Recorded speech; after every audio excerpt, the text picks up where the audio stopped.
Saya pernah berpikir bahwa kebencian adalah satu-satunya ikatan yang bisa menyatukan saya dengan Bima, musuh terbesar dalam hidup saya, sampai hari itu tiba seperti petir di langit cerah Jakarta. Hari ketika dia, dengan tangan dingin dan mata penuh amarah, memaksa saya menelan rantai mutiara itu melalui lubang paling pribadi di tubuh saya, sebuah tindakan yang bukan hanya penghinaan isik tapi juga pukulan telak bagi jiwa saya yang rapuh. Itu bukan akhir dari kebencian kami, tapi awal dari badai emosi yang membuat saya mempertanyakan segala yang saya yakini tentang cinta, pengkhianatan, dan kemanusiaan. Saat itu, saya, Arjun, hanyalah seorang mahasiswa biasa di Universitas Indonesia, tinggal di sebuah kos sederhana di kawasan Tanah Abang. Hidup saya dipenuhi rutinitas, kuliah pagi, bekerja paruh waktu di warung kopi, dan menghindari segala bentuk konflik. Tapi Bima, dia berbeda. Dia adalah putra seorang pengusaha kaya di Surabaya yang pindah ke Jakarta untuk studinya, selalu dikelilingi oleh teman-teman yang memujanya seperti raja. Kami bertemu pertama kali di klub debat kampus, di mana argumen saya tentang ketidakadilan sosial membuatnya kalah telak. Sejak itu, dia membenci saya. "Kau hanya anak kampung yang sok pintar," katanya suatu kali, suaranya penuh ejekan. Saya balas dengan diam, tapi di dalam hati, saya membenci sikap arogannya yang seolah dunia berputar di sekitarnya. Hari itu dimulai seperti biasa. Saya berjalan menyusuri jalan Tamrin yang ramai, angin panas menyapu wajah saya. Tiba-tiba sebuah an hitam berhenti di depan saya, dan sebelum saya sadar, tangan kuat menarik saya ke dalam. "Diam atau kau mati," bisik suara yang saya kenal. Itu Bima. Matanya liar, penuh ketakutan yang belum pernah saya lihat sebelumnya. Dia menjelaskan dengan tergesa, ayahnya terlibat dalam bisnis gelap, smuggling mutiara dari Papua, dan sekarang polisi sedang memburu mereka. Rantai mutiara itu bernilai miliaran rupiah, harus disembunyikan. "Kau satu-satunya yang bisa saya percaya untuk ini," katanya, tapi saya tahu itu bohong. Dia memilih saya karena saya lemah, karena kebencian kami membuat saya menjadi korban sempurna yang tak akan melawan. Proses itu menyakitkan bukan hanya isik tapi juga mental. Saya merasa direndahkan seperti binatang yang dipaksa menurut. Di dalam an yang gelap, saya berpikir, mengapa saya? Mengapa bukan temannya sendiri? Apakah kebencian ini sebenarnya menyembunyikan sesuatu yang lebih dalam? Setelah itu, dia melepaskan saya di pinggir jalan dengan peringatan jangan coba-coba kabur. "Aku akan pantau kau." Saya pulang dengan tubuh gemetar, rantai itu seperti beban berat di dalam diri saya. Malam itu, saya tak bisa tidur. Pikiran saya berputar, bagaimana jika tertangkap? Bagaimana jika ini mengubah hidup saya selamanya? Tapi anehnya, di balik rasa sakit, ada rasa penasaran tentang Bima. Mengapa dia terlihat begitu rapuh saat itu? Keesokan harinya, Bima muncul di depan kos saya. "Kita harus pergi ke Bandung," katanya singkat. Ternyata pembeli mutiara itu ada di sana, dan kami harus mengantarnya bersama. Perjalanan dengan mobilnya penuh ketegangan. Saya duduk di sampingnya, tubuh saya masih terasa tidak nyaman. "Mengapa kau lakukan ini padaku?" tanya saya akhirnya. Dia diam sejenak, lalu menjawab, "Karena kau kuat, Arjun. Lebih kuat daripada yang kau kira." Kata-katanya membuat saya bingung. Di sepanjang jalan tol, kami berbicara tentang masa kecil. Saya cerita tentang desa saya di Jawa Tengah, di mana ayah saya petani miskin yang meninggal karena sakit. Bima cerita tentang ayahnya yang keras, yang memaksanya menjadi sempurna. "Aku benci ayahku," katanya pelan. Saat itu untuk pertama kali, saya melihat sisi manusiawinya. Tapi konflik baru dimulai. Di Bandung saat kami bertemu pembeli di sebuah hotel mewah, ternyata itu jebakan. Polisi menyergap kami. Bima menarik tangan saya, kami lari melalui gang-gang sempit. "Ini pasti pengkhianatan dari orang dalam," katanya sambil berlari. Saya merasa rantai itu bergoyang di dalam, menambah rasa sakit. Di sebuah rumah kosong kami bersembunyi. Malam itu untuk pertama kali kami berdekatan. "Makan aku, Arjun," katanya. Saya tak menjawab, tapi di hati kebencian mulai luntur. Apakah ini awal dari sesuatu? Perjalanan kembali ke Jakarta penuh bahaya. Kami harus menghindari pos pemeriksaan. Di dalam mobil, suasana berubah. Bima mulai membuka diri lebih banyak. "Aku selalu iri padamu," katanya. "Kau bebas, tak terikat oleh ekspektasi seperti aku." Saya terkejut.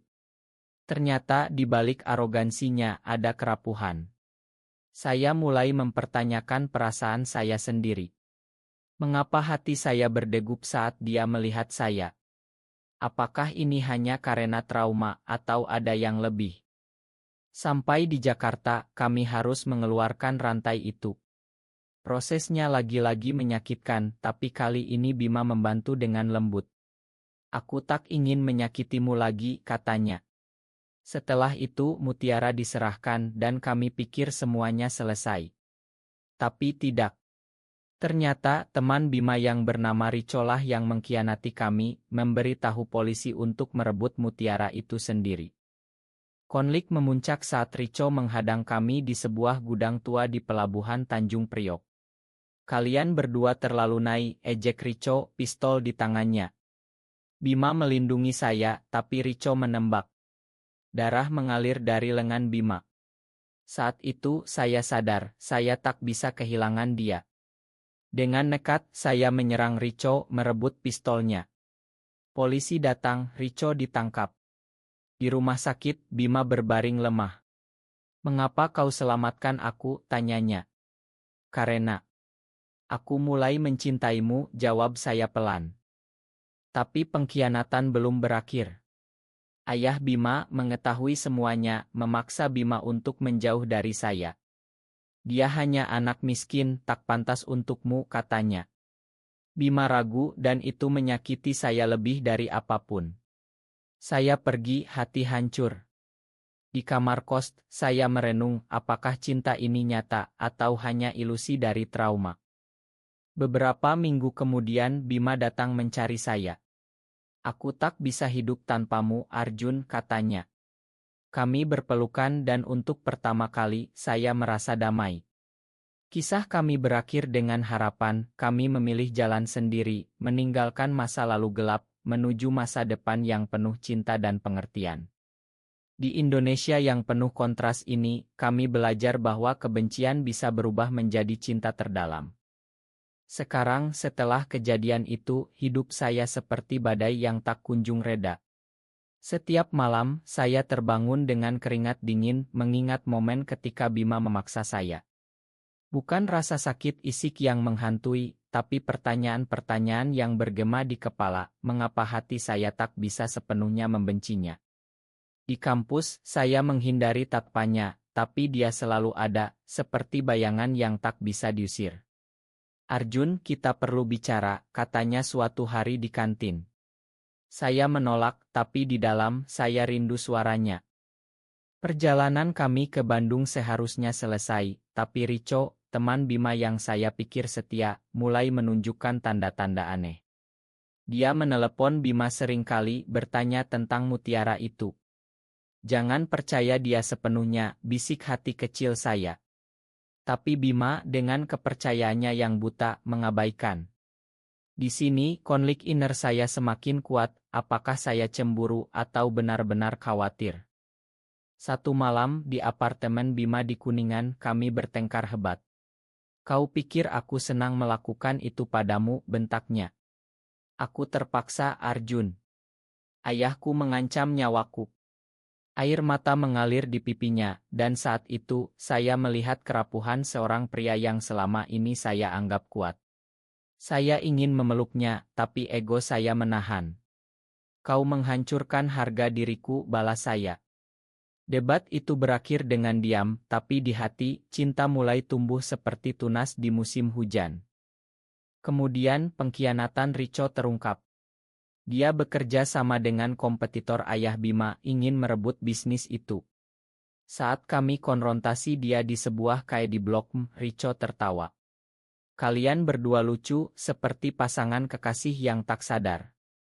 Kata-katanya menyentil, membuat saya mempertanyakan perasaan kami. Bima marah, memukul Rico, dan kami lari lagi. Di perjalanan pulang, Bima berhenti di pinggir Danau Sunter. Arjun, apa yang kita rasakan ini? Tanyanya. Saya tak menjawab, tapi hati saya berteriak, ini cinta, meski lahir dari kebencian. Malam itu, kami berbicara panjang tentang mimpi, tentang masa depan. Tapi ayah Bima menelepon, memerintahkan pulang. Jangan dekat dengan anak itu, katanya.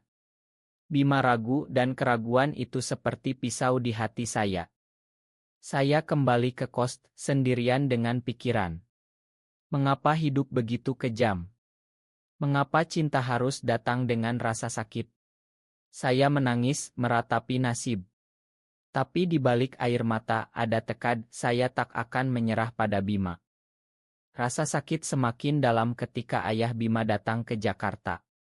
Dia, seorang pria tua dengan mata tajam, menemui saya di warung kopi tempat saya bekerja. Tinggalkan anakku atau kau akan menyesal, ancamnya. Saya terkejut, tapi di dalam, amarah membara. Dia bukan milik Anda untuk dikendalikan, balas saya. Tapi dia tertawa, menceritakan masa lalu Bima yang penuh tekanan, bagaimana dia memaksa Bima menikah dengan gadis kaya. Malam itu, Bima datang dengan wajah pucat. Ayahku tahu tentang kita, katanya. Kita, tanya saya, hati berdegup. Dia mengangguk, ya, perasaan ini. Aku tak bisa bohong lagi. Tapi kemudian dia bilang harus pergi ke Surabaya, mengikuti perintah ayah. Itu seperti pengkhianatan, meski bukan dari Bima, tapi dari takdir. Saya merasa ditinggalkan, seperti rantai mutiara yang pernah ada di dalam saya, sekarang hilang tapi meninggalkan luka.